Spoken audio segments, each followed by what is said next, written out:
be on here on the stage with Michelle and with Brad and all these inspirational people. I mean, I'm so fired up right now. I'm trying to focus on cancer, what we have to talk about. But let's hear another round of applause for all the other speakers. Amazing speech, guys. Amazing speech. Love it. All you guys. And I want to give a quick shout to Chi-Town and the D. Both cities I love. Both cities that mean a lot to me. Well, I can't help, again, my name is Jonny Imerman, and I can't help but start this short speech with when Brad Sherman said he's got the world by the balls, because when I was 26, I had testicular cancer. And so the story goes, 26 years old, I get diagnosed with testicular cancer, going to the gym 3 days a week, playing basketball, feel like a normal kid in the 20s, you know, last thing in the world you're thinking about. And all of a sudden, one day you're told, you have cancer. And I was alone, I was with my doctor, crossed his legs. He said, do you know who Lance Armstrong is? And I said, this is 2001. I said, yes, isn't he that cyclist, the same guy that beat cancer, I think, right? And he looked at me and said, yes, you know, he's a survivor, and you've got the same cancer. And I'm gonna help you get through this. Step one, had to remove the left testicle. There's no way to separate it from the cancer. Step two, I had to bank sperm. There's a good chance, the doctor said, you're probably gonna be sterile. You're never gonna be able to have your own children. Step three, I had a port, which is a plastic implant in the side of my bicep, and that's where I'd go for chemo every single day. I did chemo about 5 months. It was 8 hours a day, Monday, Tuesday, Wednesday, Thursday, Friday. Every day was the first week of every cycle, like a 40-hour chemo week. Cancer had spread from my left testicle into my pelvis and stomach. After 5 months of chemo, it worked. And I was very grateful. My body was clear. Scans were clear. Thank you. At 27, I enjoyed a year of building back up. And of course, it's hard, as Rochelle and I both know very well. And you're mentally broken down and physically tired. But I built back up at 27. Then at 28, I had a recurrence. And I had 4 tumors that popped up behind my kidneys, sort of near my spine. So we had to do an 11-inch surgery, vertically, but right beneath my sternum, straight down, and they took out my liver, my kidneys, my intestines, all my organs completely out of my body, pushed them to the side, cut the 4 tumors out of the back, took all the organs, put them right back in where they should be, stitched the stomach muscle, and then 60 staples, boom, boom, boom, boom, boom, up and down. And as you might imagine, going through cancer twice in your late 20s makes you think a lot about life and about what you're supposed to do in the world.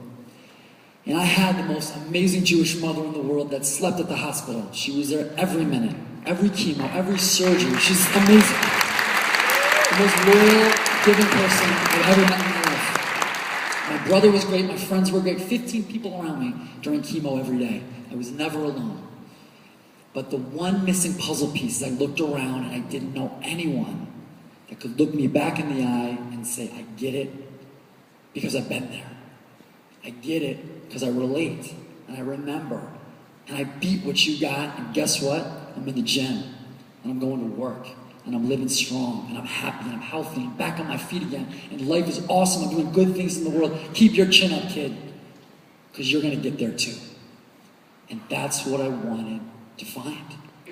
And so what we're taught in the Jewish community, coming from my Jewish mother, among everything, and the values we're taught in the Jewish community, is how do we give back? How do we find a crack like that and then serve it to help others? So what I started to do after my last chemo, I started walking into my cancer clinic, introducing myself to people that were sick and saying, hey, I'm Jonny, I just went through cancer. What kind of cancer you got? What I found, these people were open arms. Come in, sit down. Did you get these, this throat sores? What'd you do about it?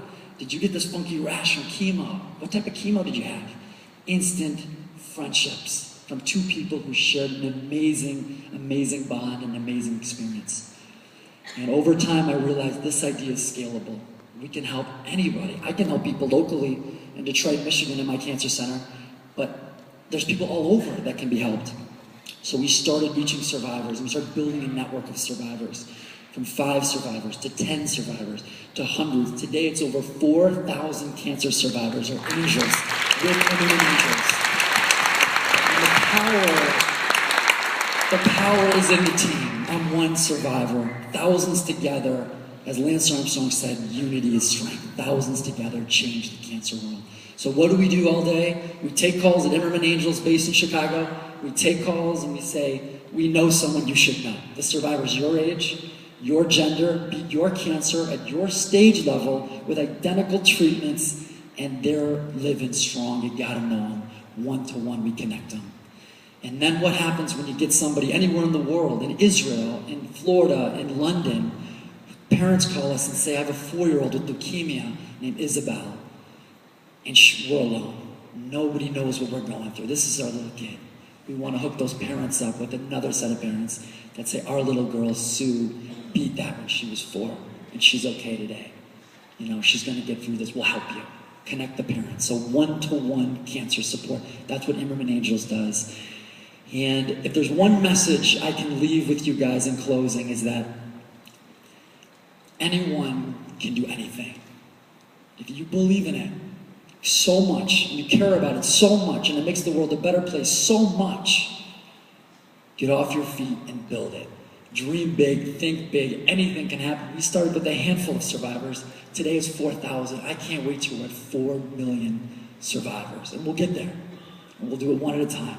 And every one of us will help somebody sick.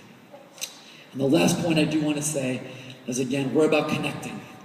And there's a survivor here today who's actually a fighter, who was one of our angels, Mark Chibnik, a close friend of mine, who's here today from Chicago. And he is a guy that joined us as an angel to mentor others that are sick with the same cancer of lymphoma. Great, great man. I hope you guys all meet him today.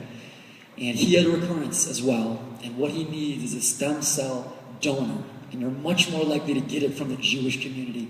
So I can't encourage everyone enough to help one of our angels who's back in the fight today by getting a stem cell swab. By getting a swab to be on the list, because it might be your blood, a simple blood transplant to save a life. A Jewish life or any life, you can save a life. I wish everybody well. Thanks so much for listening. Thank you, J. Rock. Rochelle, the Cancer Gladiator, Rochelle Schultz.